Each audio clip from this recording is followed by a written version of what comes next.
Hello viewers, நம்ம இப்போ ஹோட்டலில் கிடைக்கிற சால்னா எப்படி பண்ணுறதுன்னு பார்க்க போகிறோங்க. அதுக்கு ஒரு மிக்ஸி ஜார் எடுத்துக்கோங்க. அதில் சோம்பு, பட்டை, கிராம்பு, கசகசா ஒரு ஸ்பூன், எல்லாமே ஒரு ஒரு ஸ்பூன் போட்டுக்கோங்க. கசகசா, பொட்டுக்கடலை 2 ஸ்பூன் போட்டுட்டு, ஒரு சின்ன துண்டு அளவுக்கு தேங்காய் போட்டு இதை நம்ம ஒரு பேஸ்ட்டு பண்ணி வச்சுக்கணுங்க.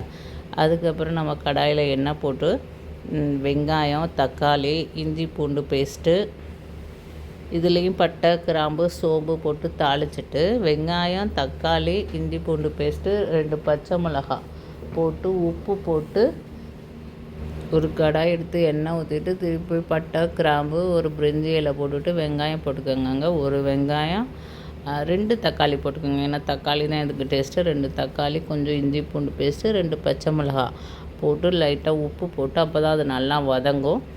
உப்பு போட்டு நல்லா வதக்கணுங்க. கொஞ்சம் நேரம் மூடி போட்டு மூடிட்டோம்னா அந்த தக்காளி இருக்க தண்ணியிலேயே அது நல்லா வதங்கிடும்.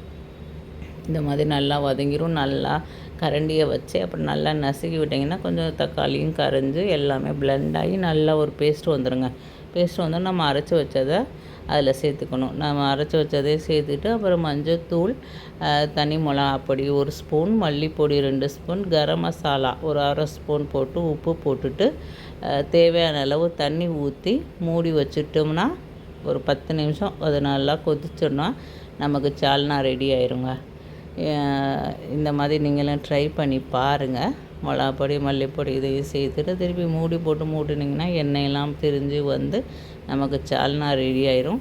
இது ரைஸு தேவையான அளவு தண்ணி ஊற்றிக்கோங்க. இது ரைஸை விட சப்பாத்தி, இட்லி, தோசை, டிஃபன் ஐட்டத்துக்கு ரொம்ப நல்லாயிருக்கு. இல்லைன்னா அந்த பிரியாணி ஐட்டத்துக்கு நல்லாயிருக்கும். சிக்கன் பிரியாணியோ இல்லை நார்மல் நமக்கு ஒரு ரைஸ் பண்ணுறோம், தக்காளி சாதத்துக்கு தக்காளி இது நல்லா இருக்காது. பிரியாணி, சிக்கன் பிரியாணி, மட்டன் பிரியாணி அதுக்கு ரொம்ப நல்லா ஆப்டாக பொறுத்துதுங்க.